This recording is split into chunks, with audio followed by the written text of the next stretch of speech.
믿습니다. 아멘. 오늘 우리에게 주시는 하나님 말씀은 히브리서 12장 1절부터 4절까지 말씀입니다.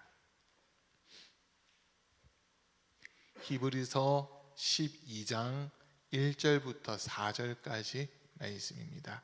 제가 한 절 읽고 또 우리 성도님들 한 절 읽고 교독하겠습니다.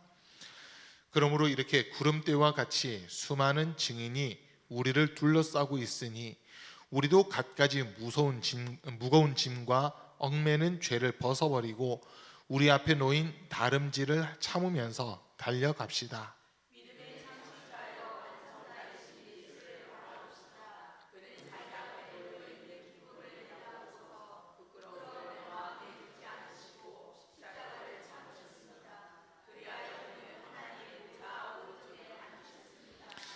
자기에 대한 죄인들의 이러한 반항을 참아내신 분을 생각하십시오. 그리하면 여러분은 낙심하여 지치는 일이 없을 것입니다.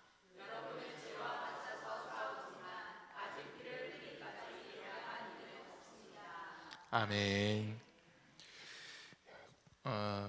고난 주간 중 이제 예수님이 십자가 못 박히신 성금요일, 오늘 또 우리가 맞이했고요. 이 시간 주님 앞에서 함께 예배드리는 모든 성도님들 삶 속에 우리 주님이 주시는 생명의 역사들이 충만할 수 있기를 간절히 축복합니다.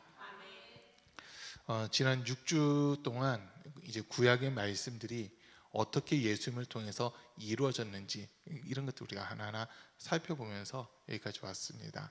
그리고 지난주일에는 이제 불평하고 원망했던 이스라엘 백성들에게 하나님이 불뱀을 보내셨고 그 불뱀에 물린 자들마다 죽게 되었는데 그들이 하나님 앞에 잘못됐다고 회개하면서 또 모세를 통해 하나님께 울부짖고 기도했을 때 하나님께서는 모세에게 구리로 뱀을 만들어서 장대 높이 달아라, 그것을 쳐다보는 사람들은 다 살 것이다 라고 하는 이 말씀을 주셨습니다.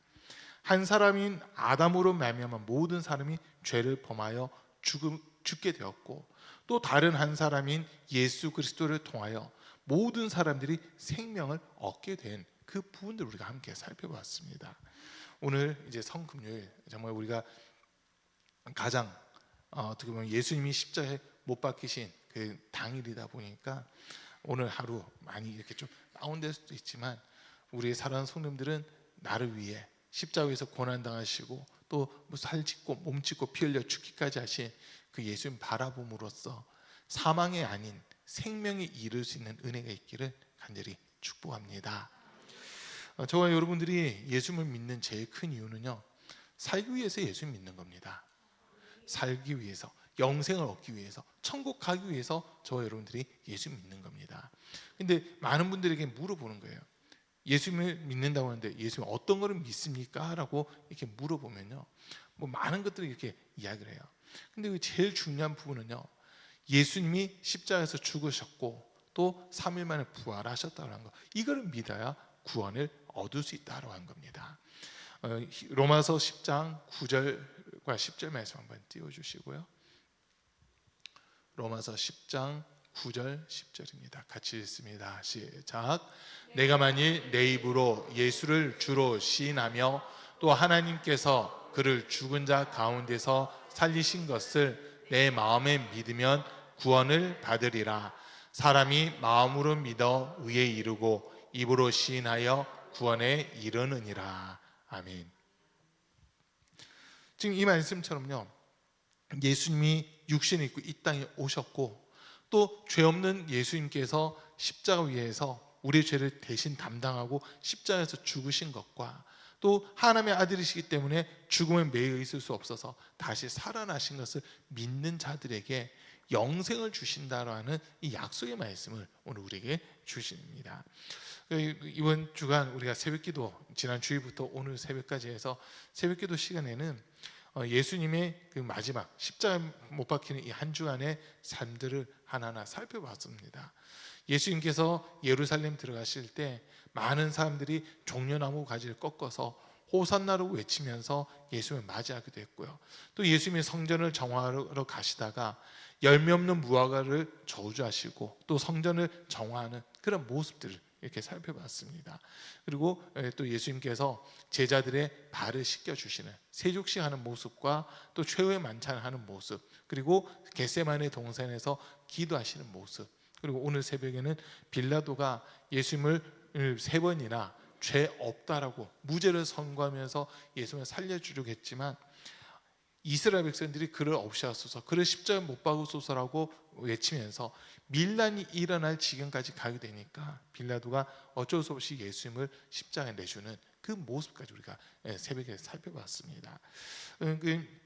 우리 시간으로 오전 9시에 예수님 십자가 못 박히시고요, 그리고 오후 3시까지 십자가에 달리셨는데 그 시간 동안 일어났던 일들을 우리가 이렇게 살펴보면요, 낮 12시쯤 됐을 때부터 오후 3시 때까지 3시간 정도 해가 빛을 잃고 온 세상이 어두워졌습니다. 이게 첫 번째 모습이고요. 두 번째 모습은 예수님이 죽으실 때 이제 땅이 큰 지진이 나면서 땅이 갈라지고 무덤문들이 열리면서 죽었던 자들이 살아나는 이 일들이 일어납니다. 그리고 세 번째로는 이제 성전의 휘장이 위로부터 아래로 찢어져서 지성소가 열리는 이런 모습들, 크게 보면 이 3가지 모습들이 있었습니다. 그것을 통해서 예수님이 하나님의 아들이시다라고 한 것이 온전히 증명되는 그런 모습이 됐습니다. 예수님의 사형을 집행했던 백부장의 입에서는 이분이야말로 참으로 하나님의 아들이셨다라고 하는 그 고백을 하는 이런 모습들도 있습니다. 그리고 또 예수님께서 십자가 위에서 외치신 7마디의 말씀이 있잖아요. 그걸 우리가 흔히 가상칠언이라고 그렇게 이야기하거든요. 근데 그 가상칠언도 하나하나 다시 살펴보면은 예수님께서 십자가 위에서 하신 기도들이다라고 이렇게 볼 수 있습니다. 오늘 아무래도 성금요일이다 보니까 이 예수님의 십자가에 대한 부분들을 좀 더 집중적으로 다룰 수밖에 없는데요. 이 예수님이 십자가에서 하셨던 7마디 말씀들이 성경 쭉 보면 마태복음과 마가복음에는 하나의 말씀이 기록되어 있고요, 누가복음의 3개, 요한복음의 3개가 기록되어 있습니다. 이제 복음서별로 이렇게 봤을 때 마태복음과 마가복음에서는 엘리 엘리 라마 사박다니라고 하면서 나의 하나님 어찌하여 나를 버리셨나이까 라고 하는 이 말씀이 마태복음과 마가복음에 기록되어 있어요. 또 누가복음에서는 3마디가 기록되어 있는데 아버지 저들의 죄를 용서해 주십시오, 저들이 하는 것을 알지 못하나이다 라고 하는 이런 기도가 있고요. 두 번째는 이제 그 한 행악자에게 오늘 너가 나와 함께 낙원에 있을 것이다 라고 이 말씀하시고요. 또 세 번째는 내 영혼을 아버지 손에 부탁하나이다 라고 하는 이 말씀이 누가복음에 기록되어 있습니다. 또 요한복음에서는 이제 예수님의 어머니인 마리아와 또 제자인 요한을 서로 연결시켜주는 그 이야기가 먼저 나오는데 여자여 보소서 아들이니이다, 요한아 너희 어머니시다라고 하면서 예수님이 어떻게 보면 장자인데도 불구하고 그 아들의 역할을 감당하지 못하고 십자가에서 죽게 되니까 그 아들의 역할을 요한에게 맡기는 그 모습이 먼저 나옵니다. 그리고 두 번째 요한복음에서 두 번째 말씀은 내가 목마르다라고 하는 말씀이었고요, 세 번째 말씀이 다 이루었다로 하는 이 말씀이거든요. 요거를 이제 다시 순서적으로 조금만 배열을 하면 예수님이 첫 번째 하셨던 말씀과 두 번째 하셨던 말씀은 누가복음에 기록된 말씀입니다.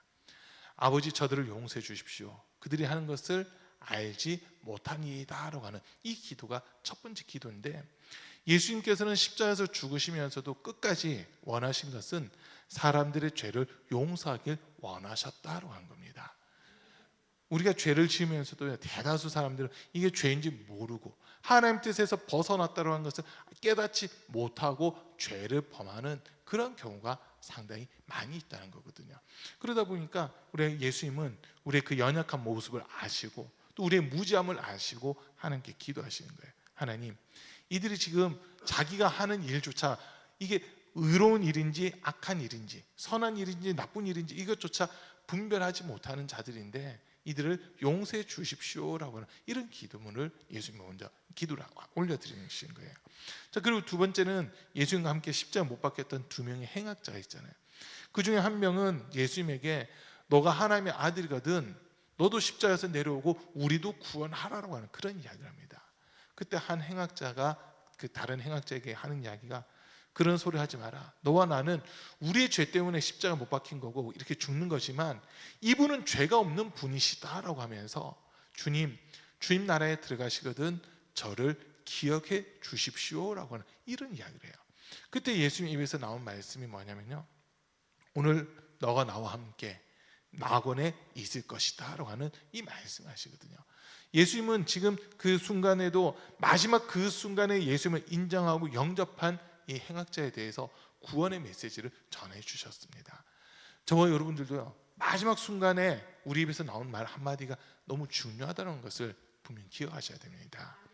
우리 입에서 마지막 나온 말이 주님 나 기억해 주십시오, 어떻게 이런 말이 나와야 되는 거거든요. 주님을 인정하는 그 말을 할 때 주께서 우리에게 구원을 확증해 주시는 말씀을 전해 주신다고 한 겁니다.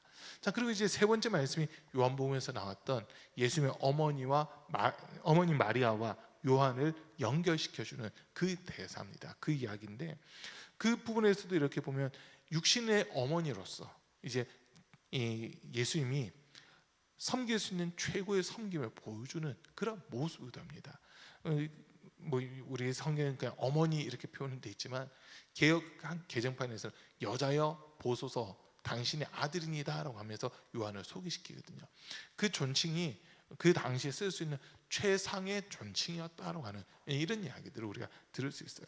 그래서 예수님은 그 세 번째 기도까지도 자기 자신을 위한 게 아니라 살아남아 있는 자들을 위해서 어머니인 마리아와 제자인 요한을 연결시켜주면서 이들이 끝까지 믿음 지켜 나갈 수 있도록 하는 그런 기도를 이렇게 하고 있다는 거거든요.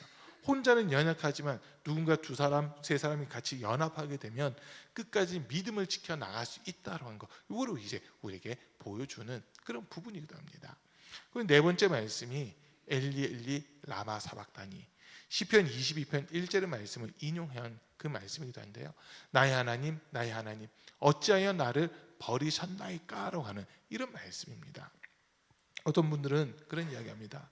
예수님이 십자가에서 고통당하실 때만큼은 하나님도 침묵하고 계셨다라고 하는 그런 이야기를 하였거든요. 그 침묵의 표현이 어떻게 보면 해가 빛을 잃고 어두워지는, 온 세상이 어두워지는 그런 모습 속에서 예수님의 표현은 엘리 엘리 라마 사박다니, 나의 하나님 어찌하여 나를 버리셨나이까라고 하면서 말 그대로 절규하는 그 목소리를 이렇게 내셨다고 한 겁니다.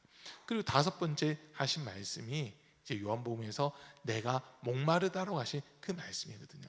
이거는 이제 육체의 고통이 극에 달했다고 한 것을 표현하고 있는 겁니다. 우리 몸에 수분이 약 70% 정도 된다고 그러잖아요. 수분이 약 70% 정도 되는데 그 중에서 우리 몸에서 수분이 약 3% 정도만 빠져나가도 사람들은 생명 위협을 느끼는 그런 정도가 된대요.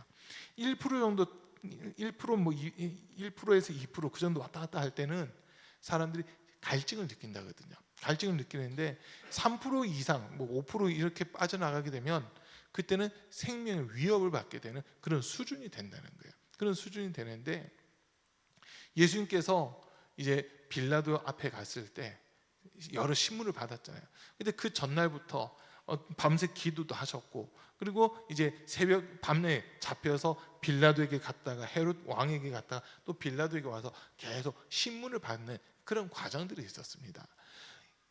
빌라도는 3번에 걸쳐서 예수님에게 무죄를 선고했지만 이스라엘 백성들이 그를 없애소서, 그를 십자가에 못 박으소서라고 이제 크게 고함을 지르는 바람에 빌라도가 예수님을 십자가에 못 박게끔 내주게 되거든요. 십자가 못 박아라고 내주는 순간부터 군인들이 예수님에게 조롱도 하고 가시 면류관도 머리에 씌우고 채찍질을 가하는 이런 모습들이 있습니다. 이게 이미 십자가 못 박히기 전부터 육체에 많은 고통을 받았고 많은 피를 흘리고 있었다라고 하는 그런 모습이거든요. 그리고 이제 십자가에서 못 박히실 때 이 손의 모습 바뀐 게 아니라 손목의 모습 바뀐 거로 그렇게 이야기합니다. 이유는요, 손의 모습 바뀌게 되면 이 뼈와 뼈 사이에 마디들 있잖아요. 마디 사이, 거기에 못을 박는다 하더라도 이게 마디가 딱 붙어 있는 게 아니라 벌어져 있기 때문에 우리 무게를 버티지 못하게 찢어진다는 거예요. 이 살이 그냥 찢긴다는 거예요. 그러다 보니까 사람 무게를 버틸 수 있도록 요 손목에 보면 뼈 두 개가 딱 만나는 지점이 있거든요. 그 바로 밑에다가 못을 박으면 그 뼈에 의해서 사람 무게가 지탱이 되는 그런 부분들이 있다는 거죠. 그래서 여기에 이제 동맥과 정맥이 있어서 그 동맥과 정맥을 뚫고 이렇게 십자가 못을 박는 그런 모습이었거든요. 그러니까 이미 몸에서 많은 물과 피를 쏟아내시다 보니 예수님께서 내가 목마르다라고 선언하시는 육체의 고통이 극에 달했다라고 하는 것을 표현하는 그런 모습들이 있었던 겁니다. 그리고 여섯 번째 예수님이 하신 말씀이 다 이루었다라고 하는 말씀입니다. 십자가 위에서 다 이루었다 하시는데 이제 마태복음이나 마가복음에서 보면 큰 소리를 외치셨다라고 되어 있거든요. 그래서 다 이루었다 이 표현에서 예수님이 큰 소리를 내신 게 아닐까 이렇게 우리가 생각해 볼 수 있는 그런 부분인데요. 예수님이 이 땅에 오신 목적 마태복음 1장 21절에서 보면 아들을 낳으리니 이름을 예수라라 이는 그가 자기 백성을 그들의 죄에서 구원할 자이심이니라 하니라라고 하면서 예수님이 이 땅에 오신 목적을 이야기를 하고 있습니다. 예수님이 이 땅에 오신 목적은 사람들을 구원하기 위해서 자기의 백성들을 죄에서 구원하기 위해 예수님이 이 땅에 육신을 입고 오셨다는 거거든요. 그 뜻을 다 이루셨다는 거예요. 예수님이 모든 사람의 죄를 다 짊어지셨고 십자가에서 죽임 당하시는 이 일을 통해서 사람들의 죄에서 구원하는 이 목적을 다 이루었다는 거죠. 그래서 예수님의 죽음과 부활 이것을 믿는 사람들은 누구든지 구원받고 영생을 얻을 수 있게 된다고 하는 그것을 선언하는 그런 말씀이기도 합니다. 자, 그리고 이제 예수님의 마지막 말씀이 내 영혼을 아버지 손에 부탁하나이다라고 하는 이 말씀하시고 숨을 거두시게 되는 겁니다. 예수님께서 십자가에서 하셨던 그 모든 말씀들 중에 어떻게 보면 엘리 엘리 라마 사박다니라고 하는 이 한마디만 예수님 자기 자신을 위한 외침이었고 자신 그 고통 가운데서 외치는 그런 소리였고 나머지는 이제 거의 다른 사람들을 위해 그런 기도였고 하나님 앞에 정말 모든 것들을 맡기는 그런 기도를 예수님이 하셨다라는 거 이걸 우리가 볼 수 있습니다. 자 이제 그리고 오늘 우리가 읽은 말씀에서 보니까 1절 말씀 볼게요. 본문 1절에서 보면 그러므로 이렇게 구름대와 같이 수많은 증인이 우리를 둘러싸고 있으니 우리도 갖가지 무거운 짐과 얽매는 죄를 벗어버리고 우리 앞에 놓인 다름질을 참으면서 달려갑시다라고 하는 이런 이야기합니다. 자, 지금 히브리서 11장을 우리가 믿음장이라고 이야기를 하거든요.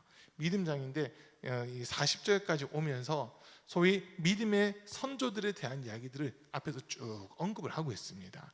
아벨부터 시작해서 뭐 사사에 이르기까지 또 선지자들에 이르기까지 많은 사람들의 이름을 언급하면서 이들이 믿음을 지켰다라고 하는 이런 이야기들을 지금 하고 있잖아요.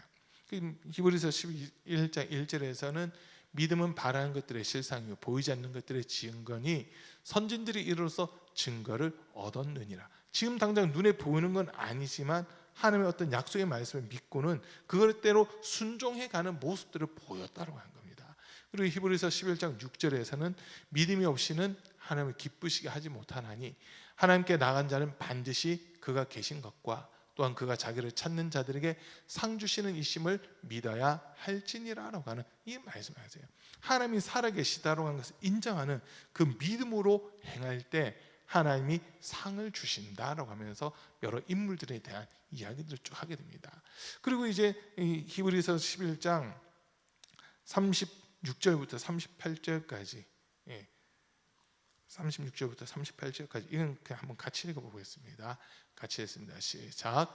또 어떤 이들은 조롱과 채찍질 뿐 아니라 결박과 옥에 갇히는 시련도 받았으며 돌로 치는 것과 톱으로 켜는 것과 시험과 칼로 죽임을 당하고 양과 염소의 가죽을 입고 유리하여 궁핍과 환난과 학대를 받았으니 이런 사람은 세상이 감당하지 못하느니라. 그들이 광야와 산과 동굴과 토굴에 유리하였느니라. 아멘. 자, 지금 말씀에서 보면 이 믿음의 사람들에 대해서 평가를 하는데 세상이 감당하지 못하는 그러한 사람들이었다라고 하는 이 평가를 내리고 있습니다. 온갖 고문을 하고 고통을 주고 핍박을 하고 환난 가운데 거하게 했음에도 이들의 믿음이 결코 흔들리지 않았다라고 하는 거거든요. 그러면서 오늘 1절에서 이들이 이렇게 허다한 무리들, 구름과 때와 같이 많은 그 증인들이 우리 주변에 있다라고 하는 그 이야기를 하는 겁니다. 예수를 믿는 그 믿음에서 떨어지지 않기 위해서 계속 몸부림치고 싸우면서 하나님이 약속하신 것들을 이루기 위해 몸부림치며 달려온 사람들이 지금 구름대와 같이 우리 주변에 증인으로 지금 살아있다라는 거거든요. 그러니까 지금 히브리서의 저자는 우리가 믿음을 지켜야 되는 이유가 나만 홀로 남아있는 게 아니라 내 주변에 믿음 지키려고 몸부림치는 사람들이 이렇게 많이 있다라고 하는 그 이야기를 하는 겁니다.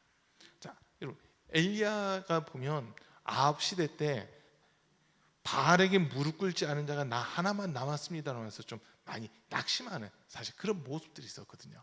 근데 그때 하나님이 뭐라고 하시냐면요, 아직 바알에게 무릎 꿇지 않은 자가 7천이나 더 있다라고 하는 그 말씀을 하세요. 그 말씀을 듣고 사실 엘리야가 정신을 차리는 거거든요. 뭐 바알과 아세라를 섬기는 850명과의 기도 대결 이겼어요. 그리고 3년 6개월 동안 비가 오지 않던 그 기도에서 그 모든 가뭄들을 해결하는 그런 기도의 능력을 나타냈던 사람이 엘리야인데도 불구하고 이세벨이 내일 이 시간까지 엘리야가 살아있으면 내게 손에 장 짓는다 막 이런 식으로 이야기를 하다 보니까 엘리야가 그 한마디에 두려워서 시내산까지 도망간 거거든요.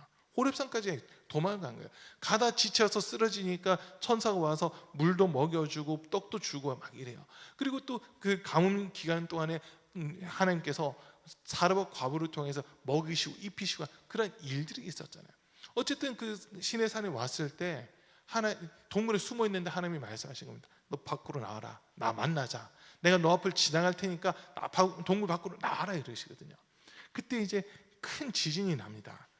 큰 바람이 불고 지진이 나고 불이 나는 막 그런 일련의 과정들이 있는데 그 하나하나에 거기에 하나님이 계신가 하고 볼 때 하나님 계시지 않는 거예요. 지진도 지나가고 큰 광풍도 지나가고 불이 나는 것도 지나간 다음에 세미한 하나님의 음성이 들리거든요. 세미한 하나님의 음성이 들리는데 그때 하신 말씀, 그때 사실 엘리야가 이런 이야기합니다.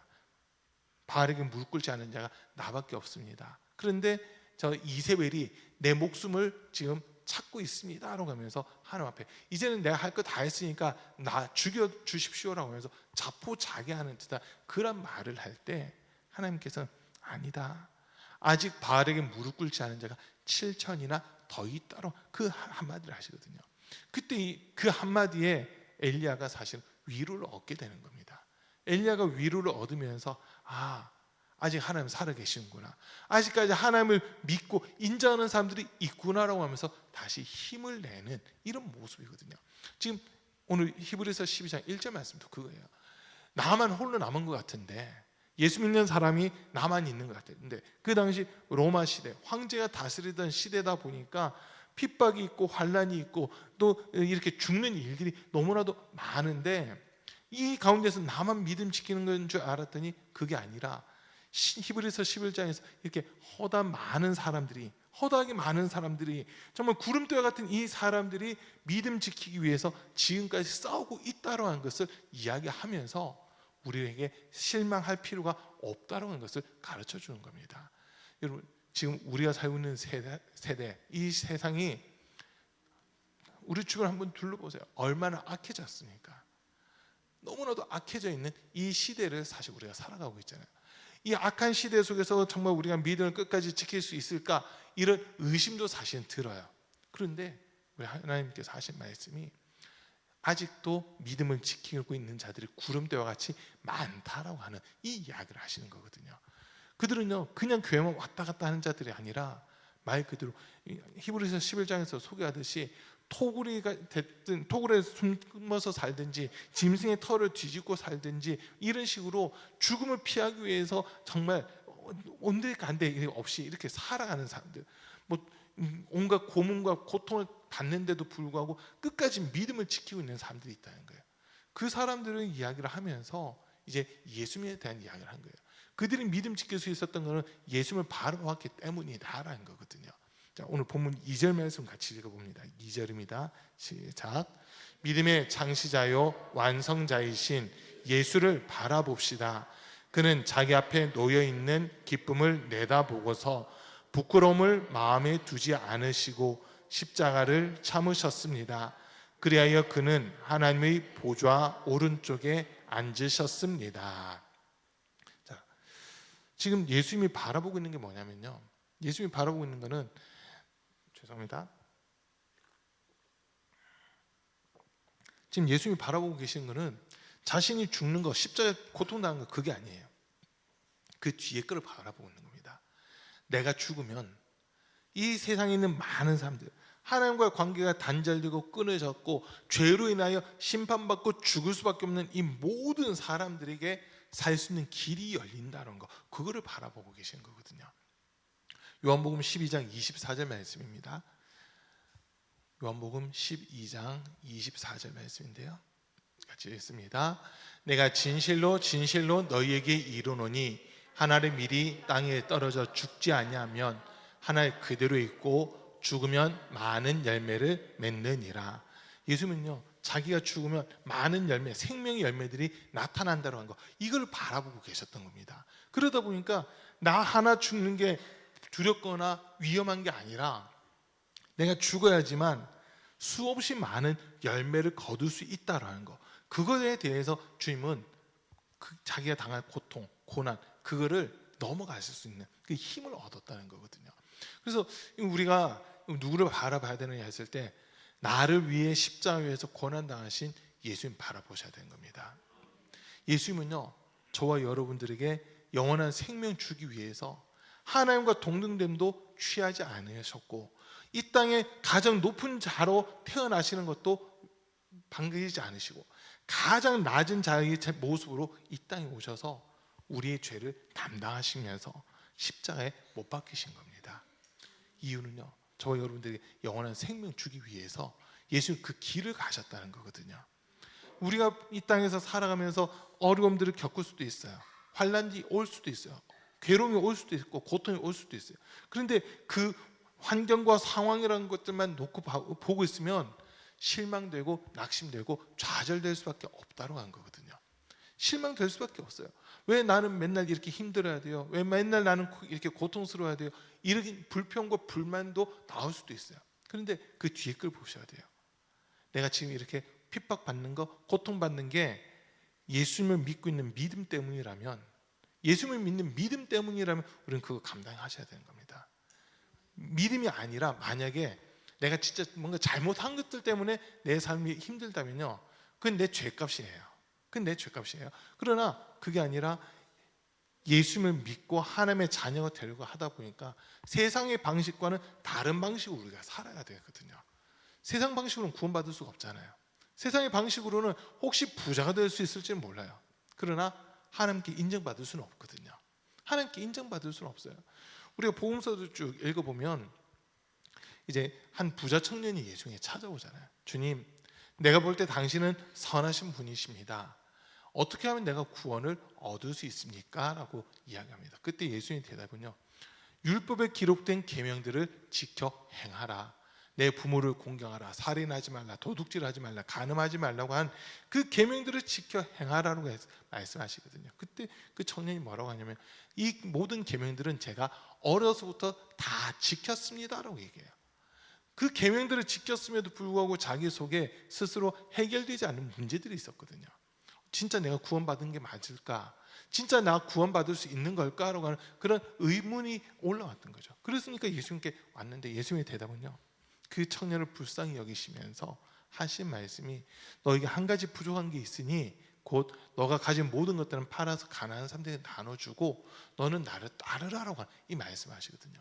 그때 그 청년이 근심하면서 돌아갔다라고 성경 표현합니다. 이유는요, 그동안 이 사람이 믿음이 있다고 생각했지만 믿음이 아니라 자기가 가지고 있는 부, 명예, 권력 이런 것들이 있다 보니까 믿음 있는 척하고 살아왔다고 하는 거예요. 자기에게 소위 부족한 것이 없다 보니까 거기서 만족하면서 살다 보니까 나는 율법의 계명들 이것들을 지켰는데 어려움 없이 지금까지 왔습니다. 이런 이야기를 하는 거거든요. 그런데 보세요. 자기가 의존했던 것, 의지했던 것들을 포기하러 갈 때 이 청년은 근심하고 돌아가는 거예요. 자, 이 청년은 믿음이 없다는 거예요. 사실은 주님을 의지해야 되는 사람이 주님이 아닌 물질, 명예, 권력 이런 것들을 의지하고 살았기 때문에 이거 포기하러 갈 때 포기하지 못하는 모습, 이게 일반인들의 모습이거든요. 그런데 우리 주님은 지금 우리에게 그걸 요구하시는 거예요. 세상 사람들이 다 원한다고 똑같이 그걸 원하는 게 아니라 그걸 포기하고 주님을 선택하라고 한 것을 우리에게 요구하고 계시거든요. 그러니까 세상 사람들이 볼 때는 가장 미련하고 어리석은 짓을 한 게 우리 예수 믿는 사람처럼 보일 수도 있어요. 근데 이거를 이해해 주는 사람들이 없거든요. 그러다 보니까 더 낙심되고 실망되는 사실 그런 모습이에요.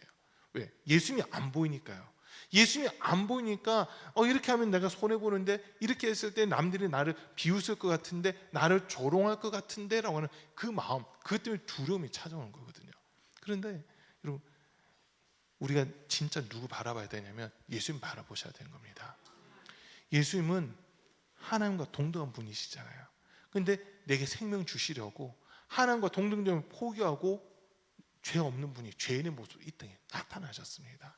그리고 내 대신 십자가에서 고난 당하셨거든요.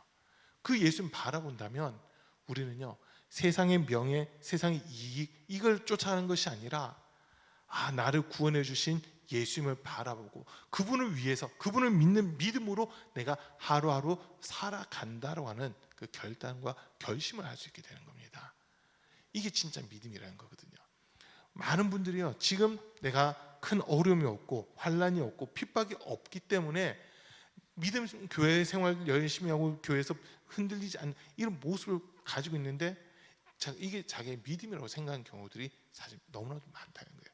주님 바라보는 게 아니에요. 지금 내 삶이 평안하니까, 내가 지금 안정된 삶을, 직장을 가지고 있으니까, 내 사업이 잘 되고 있으니까, 그런 모습들을 보면서 나는 믿음이 있어, 나는 하나님의 은혜를 입었어라고 그렇게 생각하고 있거든요. 그런데 진짜 이거를 누리지 말라는 거 아니에요? 그걸 누리기 위해서는 믿음의 선한 싸움들을 싸워 이긴 다음에 그걸 누려야 되는 겁니다. 한 번도 주님을 위해서 믿음의 선한 싸움을 싸워 보지도 않았는데 지금 내가 편하다고 할 때는 사실 이거 좀 의심해봐야 되는 부분이거든요. 내 믿음이 주님께 인정받고 있는지 그걸 한번 확인해 봐야 되는 겁니다. 주님께 인정받은 다음에 그걸 누리는 것은 주님이 주신 은혜와 복이기 때문에 그거는 아무도 빼앗아 갈 수 없어요. 그러나 내가 이긴 적도 없고 싸운 적도 없는데 지금 부와 명예를 누리고 있다면 그는 한순간 무너질 수도 있는 그런 부분이라는 거거든요. 그래서 우리가 지금 내가 누구에게 집중하고 있고 누구를 바라보고 있느냐로 이 질문을 항상 우리 자신에게 해야 되는 겁니다. 자, 고린도후서 13장 5절 말씀입니다. 고린도후서 13장 5절입니다. 같이 읽습니다. 시작. 너희는 믿음 안에 있는가? 너희 자신을 시험하고 너희 자신을 확증하라. 예수 그리스도께서 너희 안에 계신 줄을 너희가 스스로 알지 못하느냐? 그렇지 않으면 너희는 버림받은 자니라. 아멘. 자, 우리가 항상 시험해 봐야 돼요. 진짜 내가 내 안에 예수 그리스도께서 계시는지, 지금 내가 믿음 안에 거하고 있는지, 이거를 항상 시험해서 확증을 얻어야 된다라고 하는 이 말씀을 지금 우리에게 주시는 겁니다. 옛날 드라마 중에 질투라고 하는 드라마 있었잖아요. 예, 그 내용은 사실 잘 기억이 안 나요. 내용은 기억이 안 나는데 그 질투라고 하는 드라마에 그 주제곡이 있었거든요. 혹시 권사님들 기억나세요? 네. 넌 대체 누굴 보고 있는 거야? 내가 여기 눈앞에 서 있는데 막 이러면서 노래가 시작돼요. 그 당시 이제 1990년대 중반 이때에 엄청 인기 있었던 드라마 두 편을 꼽으라고 한다면 그 질투라는 드라마하고 마지막 승부, 이 두 편 드라마를 꼽을 수 있을 것 같거든요. 근데 이 질투라고 하는 드라마 말씀드렸습니다. 내용은 생각 안 나요. 근데 그 노래 주제가만 이렇게 제일 첫 부분만 생각이 나는데, 넌 대체 누굴 보고 있는 거야? 내가 여기 눈앞에 서 있는데, 요 가사 때문에 지금 제가 이걸 좀 이야기 꺼내는 거예요. 그 가사가요, 그 드라마상은 남자와 여자 그 부분이겠지만 저는 그 가사를 들을 때 하나님께서 우리한테 하신 말씀인 것 같더라고요. 우리 예수님이 저한테 하신 말씀인 것 같아요. 너 지금 누구 보고 있니? 네 눈앞에 여기 내가 있는데 너 나 아닌 누구를 보고 있는가? 명예 보고 있는가? 권력 보고 있는가? 뭐 세상의 지식, 뭐 이런 거 보고 있는 거 아니야? 아니야, 그거 아니야. 너 나 봐야 돼. 이렇게 말씀하신 것 같더라고요. 그렇게 말씀하신 것 같아요. 죄송해요. 저만 그렇게 느낀 것 같아요. 근데 제가 그 가사 들을 때 사실 그렇게 좀 많이 느껴지더라고요. 우리 주님께서 우리에게 요구하시는 게 우리의 시선이 주님을 향하고, 요즘 표현을 하면 채널 고정 막 이런 것처럼 예수님에게 시선 고정하는 그 모습이 있어야 된다는 거거든요. 나를 위해서 고난당하시고 하늘 영광도 버리시고 낮고 낮은 이 땅에 오셔가지고는 사람들에게 무시당하시고 손가락질 당하시고 침뱉음 당하시고 십자가에서 죽기까지 모욕을 당하셨음에도 불구하고 도살장에 끌려가는 양처럼 아무 말씀하지 않는 게 우리에게 생명 주려고 예수님 그 모든 수치와 모욕을 다 당하셨다는 거거든요. 우리 그 주님 바라봐야 되는데, 그 주님 바라보고 주님 가신 길을 한 발자국 한 발자국 따라가는 게 우리 신앙생활이 돼야 되는데, 사실 그러지 못한 때가 너무나도 많더라는 거예요. 그러지 못한 때가 너무나도 많더라는 거거든요. 예수님께서 마태복음 16장에서 보면 베드로가 주는 그리스도시요 살아계신 하나님의 아들이십니다 이 고백을 하고, 또 예수님이 뭐 베드로에게 막 축복된 이야기들을 하시잖아요. 바요나 시몬아 너가 복이 있다 막 이런 얘기들을 하신 이후에 자신의 죽음에 대한 이야기를 하시거든요. 자신의 죽음에 대해서 처음으로 죽음과 부활에 대한 이야기를 처음 하시고 나서 이런 말씀을 하세요. 누구든지 나를 따르려 하거든 자기를 부인하고 자기 십자가를 지고 나를 따를 것이니라. 이 말씀을 주신 겁니다. 다시 한번 같이 읽어볼게요. 시작. 이에 예수께서 제자들에게 이르시되 누구든지 나를 따라오려거든 자기를 부인하고 자기 십자가를 지고 나를 따를 것이니라. 자기를 부인하고는 자들만 예수님을 따라갈 수 있다는 거예요. 나를 부인한다는 거는요, 내 주변에 있는 환경, 상황, 조건, 여건, 현실, 처지 이걸 크게 보는 게 아니라 나를 위해서 십자가에서 고난당하신 예수님이 더 크게 보여야 된다는 거예요. 예수님도 내 마음 모르실까? 내가 얼마나 외로운데, 내가 얼마나 괴로운데, 내가 이렇게 믿음 지키려고 한 거 예수님은 모르실까? 이게 아니에요. 예수님은요, 나보다도 더 심한 모욕을 당하시고 수치를 당하셨거든요. 내게 생명 주시려고, 내게 천국을 주시려고 예수님이 대신 고난당하시고 핍박당하시고 조롱당하시고 멸시당하시고 천대를 당하시는 이런 모습들이 있었잖아요. 그래서 우리는요, 나를 부인한다고 할 때는 주님 바라보고 있는 사람들은 나를 부인할 수 있어요. 주님도 나 때문에 저렇게 고난당하셨는데, 예수님도 나 때문에 저렇게까지 핍박당하셨는데, 이게 보이는 사람들은요 자기를 부인하고 예수님을 따라갈 수 있습니다. 근데 예수님 보이지 않는 사람들은요, 왜 내가 이 핍박 받아야 돼? 왜 내가 이렇게 괴로워야 돼? 왜 내가 이렇게 힘들어야 돼? 라고 하면서 입술에서 불평과 불만이 나오는 이런 모습들이 있게 된다는 거거든요. 우리 사랑하는 성도님들, 어떤 환경, 어떤 상황 속에서도 먼저 주님 바라볼 수 있는 믿음의 눈이 열릴 수 있기를 축복합니다. 오늘 말씀이 믿음의 창시자요 완성자이신 예수 그리스도를 바라봅시다라고 하는 이 이야기를 하잖아요. 저 여러분들이 세상의 명예, 권력 바라보는 게 아니라 주님 바라보는 겁니다. 주님 바라보고 주님 가신 길 한 발자국 한 발자국 따라가는 그 모습이 우리에게 있어야 된다는 거거든요. 그리고 또 보세요. 예수님 그렇게까지 하셨던 이유, 2절 말씀처럼 그냥 눈앞에 있는 부끄러움, 수치 그걸 주님 본 게 아니라 예수님 그 희생과 죽음 이거를 통해서, 고난, 피 흘림, 죽음 이거를 통해서 허다한 무리들, 능히 사람이 셀 수 없는 수없이 많은 사람들이 구원받는 그 모습을 우리 예수님 보신 거거든요.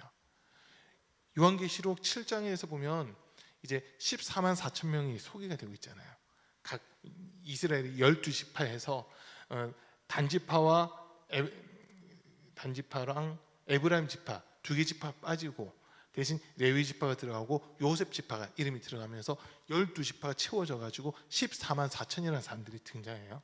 근데 그 뒤에 각 나라, 민족, 언어, 종족, 백성들에서 온 흰옷을 입은 사람들이 그 뒤에 서 있는데, 능히 셀 수 없는 많은 사람, 허다한 사람들이 그 뒤에 서 있다고 돼 있잖아요. 그 장로가 요한에게 물어본 거예요. 이 사람들이 누구냐? 저 흰옷 입은 사람들이 누구냐라고 물었을 때 그들은 큰 고통과 환난을 이겨낸 자들이다라고 그렇게 소개를 합니다. 14절 말씀 같이 읽어볼게요. 내가 말하기를 내 주여 당신이 아시나이다 하니 그가 나에게 이르되 이는 큰 환난에서 나오는 자들인데 어린 양의 피에 그 옷을 씻어 희게 하였느니라. 보세요. 큰 환난에서 나온 자들이라는 거예요. 예수님을 믿는 그 믿음을 지켰다는 것 때문에 세상으로부터는 환난을 당하고 핍박을 당하고 고통을 당한 자들이에요. 왜? 예수님 바라보고 예수님 가신 길을 따라가려고 하다 보니까 세상으로부터는 고난과 핍박과 환난들이 있었다는 거죠. 그런데도 불구하고 이들이 믿음이 흔들리지 않고 끝까지 믿음을 지켰기 때문에 천국에서 어린 양의 혼인잔치 자리에서 주님께 함께 찬양할 수 있는 그 자리에 있게 됐다고 하는 거거든요. 여러분, 아무나 구원받는 게 아니라는 겁니다.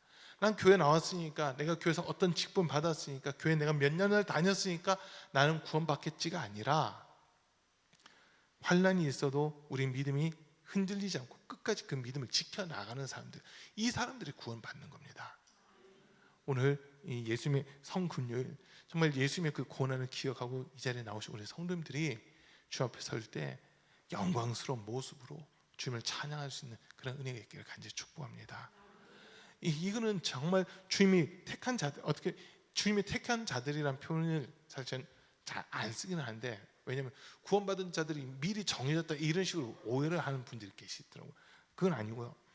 예수님을 믿는 자들, 믿음을 지킨 자들, 그들이 천국 잔치에 참여할 수 있는 자격이 얻게 된다는 거거든요. 난 교회 목사인데, 난 교회 전도사인데, 장로인데, 권사인데, 집사인데, 그게 아니라 예수님께서 그 마태복음 21장에서 비유로 말씀하신 거죠. 이제 혼인잔치 비유를 말씀하시잖아요. 임금이 자기 아들을 위해 이래 혼인잔치를 열고 손님들을 청했어요.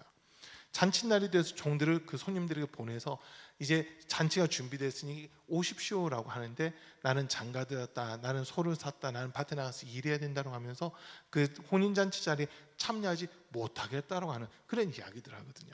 그러니까 이 왕이 화가 나서 종들을 다시 내보내면서 너희는 내거리로 가라, 산으로 들로 가라. 그 길거리에 있는 사람들 신분이라든지 이런 거 따지지 말고 모든 사람들 데려다가 강권하다가 내 집을 채워라라고 하는 그 이야기를 하잖아요. 처음에 택함 받았다는 자들이 잔치 자리에 들어간 게 아니라, 이 택함 받은 자들이 그 당시에 보면 바리새인이라는 사람들이에요. 서기관, 제사장이라고 하는 종교의 권력을 가지고 있었던 사람들입니다. 근데 그 사람들 중에는 이 왕의 혼인잔치, 왕의 아들의 혼인잔치에 참여한 사람은 단 한 사람도 없어요. 오히려 외면받고 무시당하고 하루 벌어서 하루 겨우 먹고 살아갈 수 있는 그 사람들, 가장 가난하고 힘없고 연약한 이 사람들이 오히려 천국 잔치에 참여한 그런 모습들이었거든요. 이 사람들은 세상에 가진 게 없기 때문에 주님만 의지하는 겁니다. 주님만 바라보는 거예요. 자, 또 누가복음 16장에서 보면 부자와 거지 나사로 이야기가 나오잖아요. 나사로 이름 뜻이요, 하나님의 도움을 받는 자라는 뜻이거든요. 하나님께 도움을 받는 자, 그런 사람들이 천국에 들어간다고 하는 겁니다. 그러면 저와 여러분들이 이 땅에서 내가 가지고 있는 명예, 권력, 지식, 부 이런 것들 아무리 가지고 있다 하더라도 주님이 보이지 않고 주님을 믿지 않으면 그 사람은 천국에 합당하지 못한 사람이 되는 겁니다. 내가 비록 가진 것이 없다 하더라도 주님 바라보면서 믿음 흔들리지 않고 나를 부인하고 주님 가신 그 길, 주님이 내게 맡겨주신 십자가를 지고 한 걸음 한 걸음 주님 가신 길을 따라가는 사람들, 그 사람들이 결국 천국 잔치에 참여하고 기쁨을 누리게 된다고 한 거거든요. 예수 믿는다고 한 게 사실은 세상에서 출세하고 잘 되는 게, 성공한 거, 그게 예수 믿는 목적이 아니에요. 분명 예수 믿는 사람들 중에서 힘 있는 사람들도 있어야 돼요.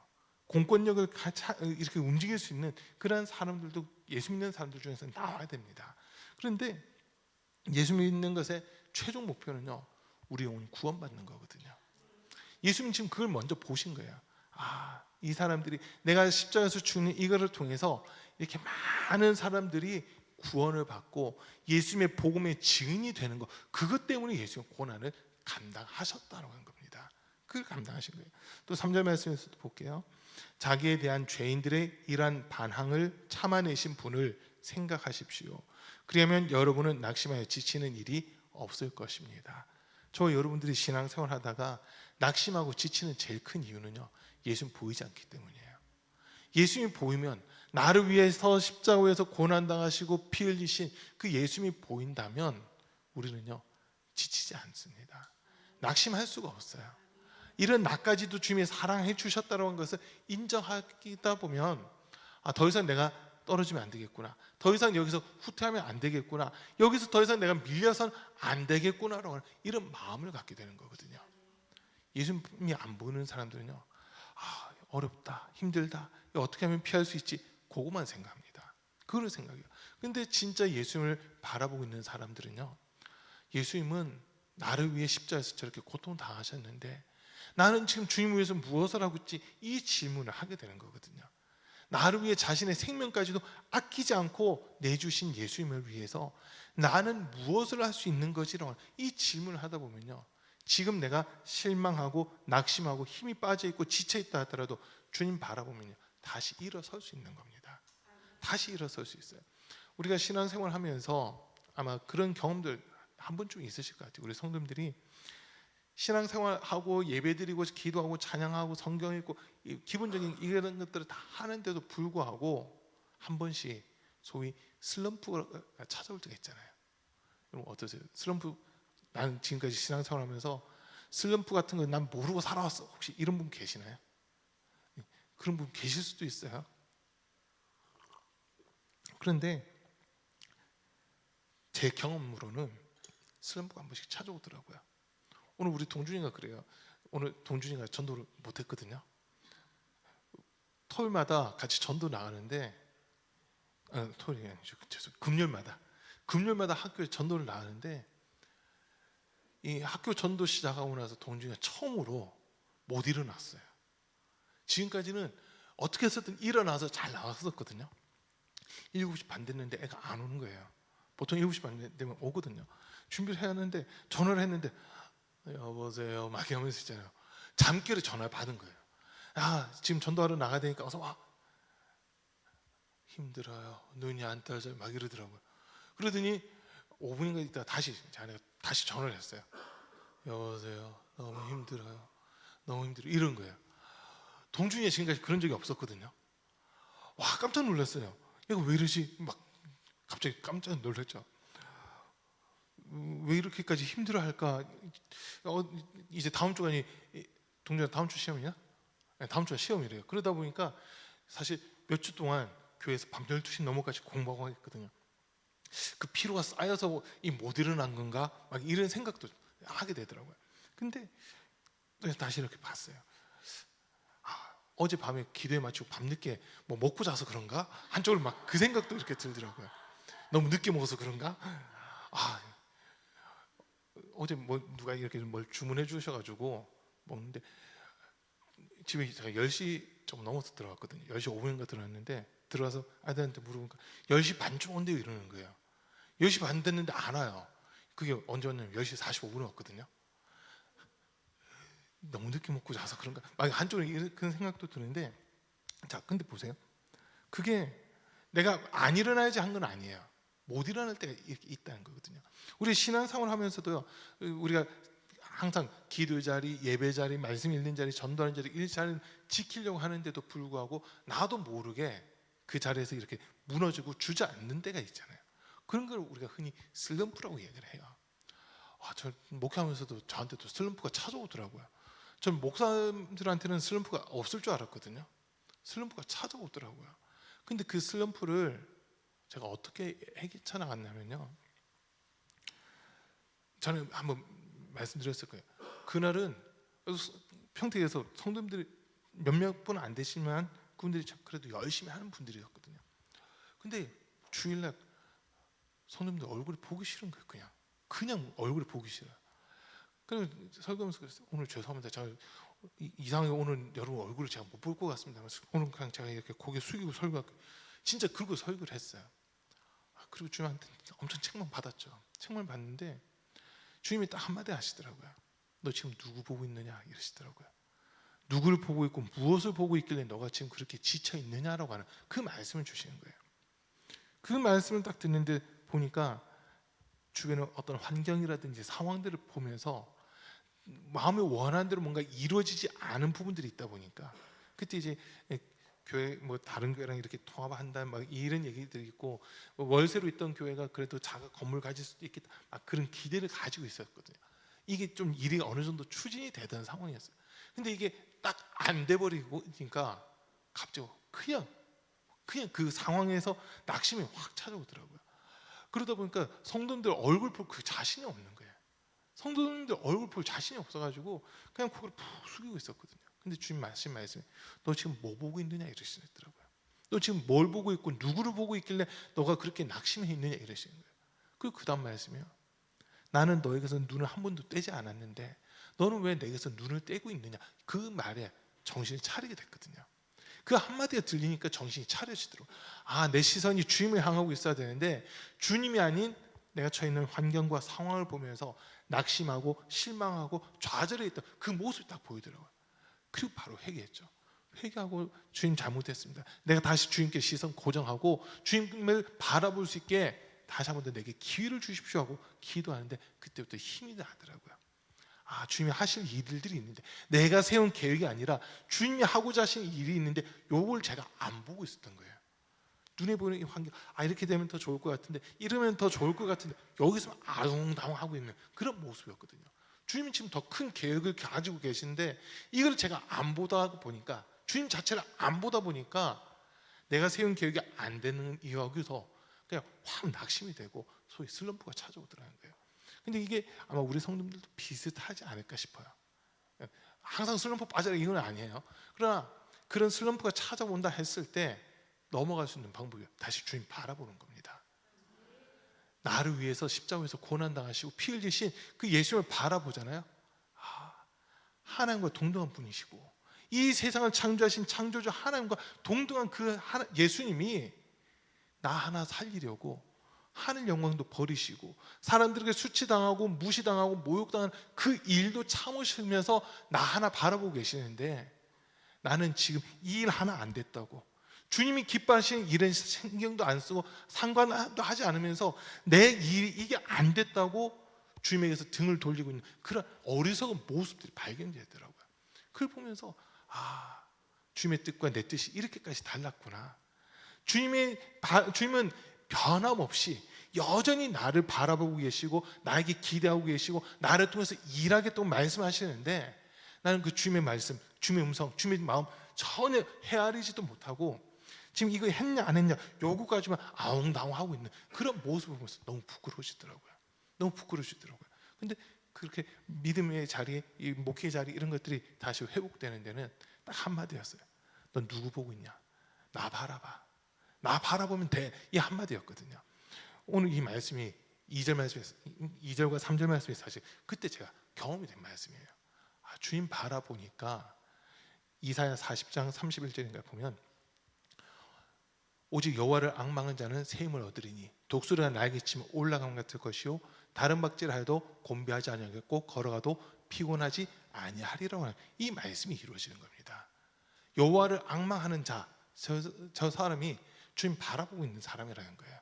주님께 소망을 두고 있고 주님을 바라보는 사람, 그 사람들에게 주님이 새 힘을 주신다라고 하는 겁니다. 그 앞에 있는 말씀을 보면요, 소년이라도 넘어지며 장정이라도 자빠지되 이 표현이 나와 있잖아요. 소년이라도 피곤하며 곤비하며 장정이라도 넘어지며 쓰러지되 오직 여호와를 앙망한 자는 새 힘을 얻으리니라고 말씀 주시는 겁니다. 주님 바라볼 때요, 주님이 우리에게 새 힘 주시는 거예요. 이게 잠언에 있는 표현대로 하면 대저 의인은 7번 넘어질지라도 다시 일어서거니와 악인은 그 넘어짐이 심하여 다시 일어서지 못하리라고 하는 이 말씀하고도 연결이 되는 겁니다. 의인은요, 주님 바라보는 사람, 주님께 도움을 구하는 사람, 주님을 의지하는 사람, 그 사람들을 우리 주님은 너가 의인이야 라고 인정해 주시는 거거든요. 내가 진짜 의롭게 살아서 의인이 아니라 주님께 모든 소망을 두고 있는 사람, 주님을 의지하려고 하는 사람, 주님 말씀 듣고 따라가려고 하는 사람, 그 사람들을 가리켜서 너가 의로운 사람이야 라고 인정해 주신다는 겁니다. 그 사람들은요, 넘어졌어도 우리 힘으로 일어난 게 아니라 주님이 다시 일으켜 세워주시거든요. 우리는 넘어질 수밖에 없는 존재. 그런데 주님이 다시 일으켜 세워주시면요, 그 전보다 더 강한 힘을 가지게 되는 겁니다. 그 은혜를 우리에게 주시겠다는 거거든요. 자, 마지막 4절 말씀도 볼게요. 여러분은 죄와 맞서서 싸우지만 아직 피를 흘리기까지 대항한 일은 없습니다. 주님 바라보고 있는 사람들의 자세는요, 죄와 싸워 나가는 삶을 살게 되는 겁니다. 우리가 살아도 주를 위하여 살고 죽어도 주를 위하여 죽겠다 막 이런 고백을 하잖아요. 여러분 그런 고백 한 번쯤 해보셨죠? 로마서 14장 7절부터 9절까지 한번 띄워주세요. 로마서 14장 7절부터 9절입니다. 같이 읽겠습니다. 시작. 우리 중에 누구든지 자기를 위하여 사는 자가 없고 자기를 위하여 죽는 자도 없도다. 우리가 살아도 주를 위하여 살고 죽어도 주를 위하여 죽나니 그러므로 사나 죽으나 우리가 주의 것이로다. 이를 위하여 그리스도께서 죽었다가 다시 살아나셨으니 곧 죽은 자와 산 자의 주가 되려 하심이라. 아멘. 우리가 주님을 위해 살겠다 할 때 먼저 인정돼야 되는 부분이 예수님께서 먼저 나를 위해 죽으셨고 또 나를 위해 살아나셨다는 거거든요. 그래서 우리가 주님을 바라보게 되면 우리의 삶도 이제는 나를 위한 삶이 아니라 주님을 위해서 살고 주님을 위해서 죽겠다는 그 결단이 생기게 된다는 거예요.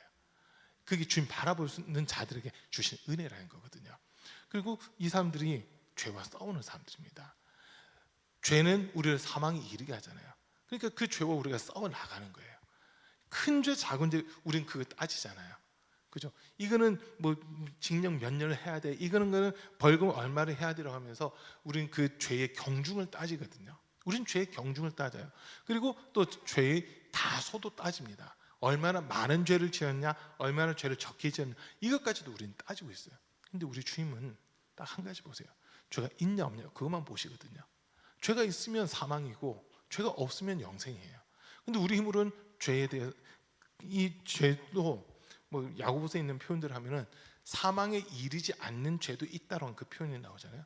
그러면 그거는 이제 우리가 잘 생각하셔야 돼요. 사망에 이른 죄는 요한복음 16장에서 표현한 대로 예수님을 믿지 않는 죄, 이거는 영원한 사망에 이른 죄입니다. 하나님을 믿지 않고 예수님을 믿지 않는 죄는 사망에 이른 죄고요. 예수를 믿는데도 불구하고 우리가 연약해서 율법의 계명이라든지 이런 것들을 어길 때가 있잖아요. 그거는 그 죄로는 사망에는 이르진 않아요. 사망에는 이르진 않아요. 믿음 가지고 있고 그냥 날마다 회개하면서 그 죄와 싸워 나가는 사람들이기 때문에 그 죄로는 사실 뭐 남의 거 100원 뭐 얼마짜리 훔쳤다 그런 걸 우리가 사망에 이른 게 아니라 제일 큰 거는 예수 믿지 않는 거, 그게 사망에 이른 죄고요. 그런데 사망에 이르지 않는 죄가 있다 하더라도 그 죄가 반복되고 계속되다 보면 결국 우리 믿음의 자세를 떨어뜨리게 되는 거거든요. 떨어뜨리게 돼요. 그렇기 때문에 죄와 싸워 나가야 된다는 겁니다. 이게 이해되세요? 죄와 싸워 나가야 되는 거예요. 자, 바울이 엄청 중요한 얘기를 하나 하는데 고린도전서 11장 1절 말씀입니다. 요만 보고 마칠게요. 고린도전서 11장 1절입니다. 같이 읽습니다. 시작.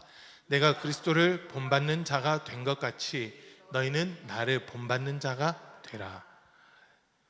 목회자의 입장에서 볼 때 제일 옳은 말씀 이건 것 같아요. 제일 옳은 말씀 이건 것 같아요. 누구 보고 있느냐, 이 말과 연결되는데 나 바울이 예수 그리스도를 본받는 자 됐다. 이 말은 내가 계속 예수님 바라보고 있고 예수님 하신 대로 나 지금 따라가고 있으니까 너희도 나 보면서 내가 하는 대로 따라와. 지금 이 얘기거든요. 이 자리에 계신 우리 성도님들은요, 제가 볼 때는 최소한 우리 가운비교회에서는 앞에서 끌고 가신 분들이에요. 지금 이 자리에 계신 분들은 다들 인정 안 하세요? 여러분들은 우리 가운비교회에서는 다른 성도님들을 끌고 갈 수 있는 위치에 있는 분들이에요. 그러면 새로운 사람들이 누굴 보는지 아세요? 나보다 먼저 이 교회에서 신앙생활하고 있는 사람을 보거든요. 새로운 사람들은요, 목사 보는 게 아니에요. 목사도 보겠죠. 그런데 제일 먼저 나를 전도해 온 사람, 나를 전도한 사람, 그 사람을 이렇게 보거든요. 내 앞에 있는 사람을 보는 거예요. 양이라서. 성도들이 다 양이잖아요. 저도 마찬가지인데 우리는 다 양이기 때문에 내 앞에 있는 사람을 보면서 그 사람이 가는 대로 따라가는 겁니다. 그러니까 먼저 믿은 성도로서는 믿음의 본이 돼야 된다는 거거든요. 그럼 우리가 누굴 바라보고 있고 누구를 따라가고 있고 누구를 닮고 있느냐, 이게 되게 중요한 부분이 되는 겁니다. 예수님이 죄와 싸우셨잖아요. 그럼 우리도 죄와 싸우는 거예요. 예수님이 죄인은 용서해 주셨잖아요. 그럼 우리도 죄인은 용서해 주는 거예요. 이 개념이 참 어려워요. 죄와는 싸우는데, 죄는 미워해야 되는데 죄인은 사랑해서 그 죄에서 벗어날 수 있게끔 옆에서 도와주는 그 역할을 우리가 해야 된다는 거거든요. 그렇게 하려면 어떤 게 죄인지 우리가 알아야 되잖아요. 어떤 게 죄인지 알아야 돼요. 근데 그걸 알려면 뭐 성경을 보는 게 일단 최우선이겠지만 내 앞에 계신 예수님 바라보는 거, 이게 너무나도 중요한 일이 되는 겁니다. 자, 이제 오늘 이 성금요일 맞이하면서 지금 뭐 많은 얘기한 것 같지만 오늘 핵심은 이 히브리서 12장 1절부터 4절까지 말씀, 이게 너무 중요한 말씀이라는 거거든요. 저와 여러분들은 예수님께서 우리를 구원하기 위해서 십자가의 고난, 사람들에게 조롱받는 거, 멸시받는 것도 그냥 참으셨어요. 그 뒤에 더 큰 영광을 보셨기 때문에 그 순간의 고난과 아픔과 슬픔, 힘든 것들을 예수님도 참으셨거든요. 그럼 우리도 예수님 우리를 바라보시고 그렇게 하셨다면 우리도 예수님 바라보면서 믿음을 지켜나가고 믿음의 선한 싸움을 싸워나가는 그러한 삶을 사셔야 되는 겁니다. 예수님이 나 위해 십자가에서 고난 당하셨는데 우리는 죄와 싸울 의지도 없고 그냥 내가 원하는 대로 내 육신의 정욕, 안목의 정욕, 이생의 자랑을 쫓아서 살아가려고 한다면 주님과 상관없는 자가 되어버리는 거예요. 진짜 예수님을 바라보는 사람들은 예수님이 나 위해 저렇게까지 하셨다고? 난 주님을 위해서 지금 무엇을 하고 있지? 나도 주님을 위해서 한번 살아봐야 되겠다, 이렇게 생각을 받고 몸부림치게 된다는 거거든요. 그 사람들이 진짜 구원에 이르는 사람들입니다. 그래서 오늘 함께 예배드리는 우리 사랑하는 성도들이 끝까지 믿음의 창시자요 완성자이신 예수 그리스도를 바라보시고, 그리고 나서 믿음의 선한 싸움을 싸우면서 죄와 싸워 이기는 그러한 성도의 삶이 될 수 있기를 주님으로 간절히 축복합니다. 우리 찬양 하나 하고 기도하겠습니다. 소망 없고 빛도 없는 어두운 세상을 찬양하겠습니다.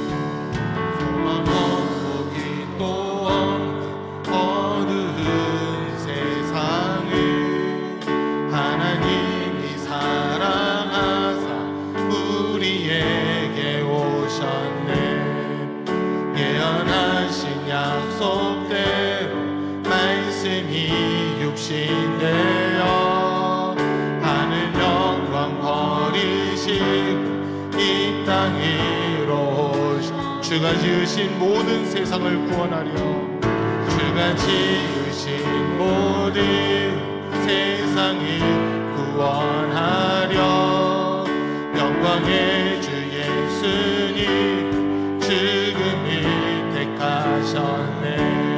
그 고통 속에서도 주의 뜻 기억하사 길을 잃은 우리를 위해 십자가를 지사 찬양하세 우리 주,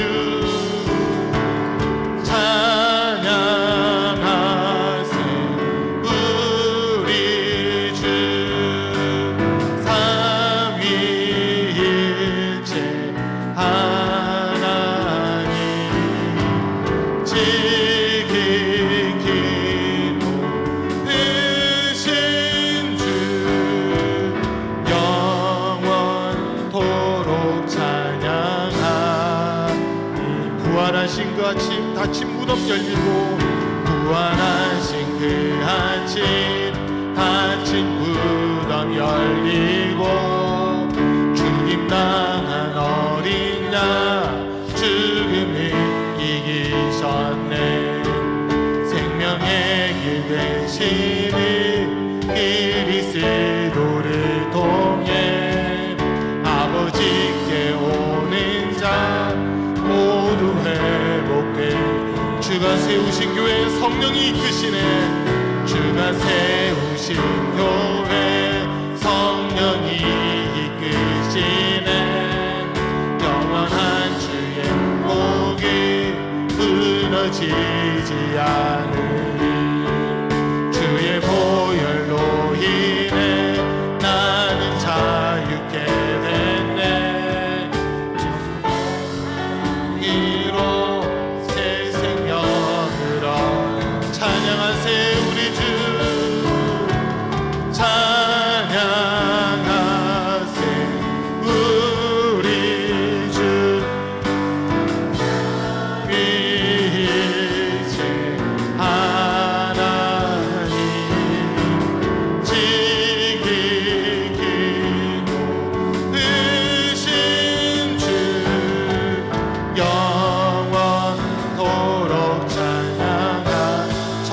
다시 한 번 더 찬양합니다. 소망 없고 빛도 없는, 소망 없고 빛도 없는 어두운 세상에 하나님이 사랑하사 우리에게 오셨네. 예언하신 약속대로 말씀이 육신되어 하늘 영광 버리신 이 땅으로 오셨네. 주가 지으신 모든 세상을 구원하려, 주가 지으신 모든 세상을 구원하려 영광의 주 예수님 죽음을 택하셨네. 그곳 동 속에서도 주의 뜻 기억하사 길을 잃은 우리를 위해 십자가를 지셨네. 찬양하세 우리 주 삼위일체 하나님, 지극히로 크신 주 영원토록 찬양하. 부활하신 그 아침, 닫힌 무덤 열리고, 부활하신 그 아침, 닫힌 무덤 열리고, 죽임당한 어린 양 죽음을 이기셨네. 생명의 길 되시는 그리스도를 통해 아버지께 오는 자 모두 회복되리라. 주가 세우신 교회, 주가 세우신 교회, 성령이 이끄시네. 영원한 주의 복음 무너지지 않으리. 주의 보혈로 인해 나는 자유케 됐네. 예수의 사랑 이고 새 생명을 얻어. 찬양하세 우리 주, 찬양하세 우리 주 삼위일체 하나님, 지극히로 크신 주 영원토록 찬양하. 찬양하세 우리 주, 찬양하세 우리 주 삼위일체 하나님, 지극히로 크신 주 영원토록 찬양합니다.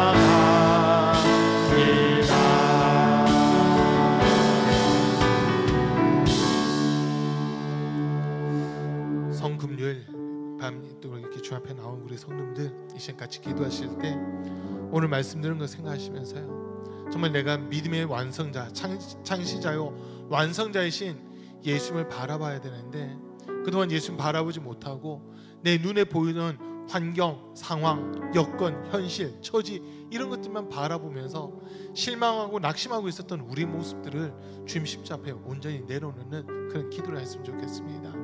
정말 주님은 지금까지도 변함없이 나를 바라보고 계시고 내게 힘 주시고 능력 주고 계셨는데, 나는 주님 바라보지 않고 환경과 상황만 바라보면서 낙심하고 좌절하고 있었던 그런 모습 우리가 회개하면서요, 다시 주님 바라보고 일어설 수 있게 도와주십시오. 주님이 우리에게 맡겨주신 사명들 감당할 수 있는 은혜를, 능력을 덧입혀 달라고 이 시간 우리 주여 세 번 부르고, 주의 이름 세 번 부르고 함께 기도하겠습니다. 주여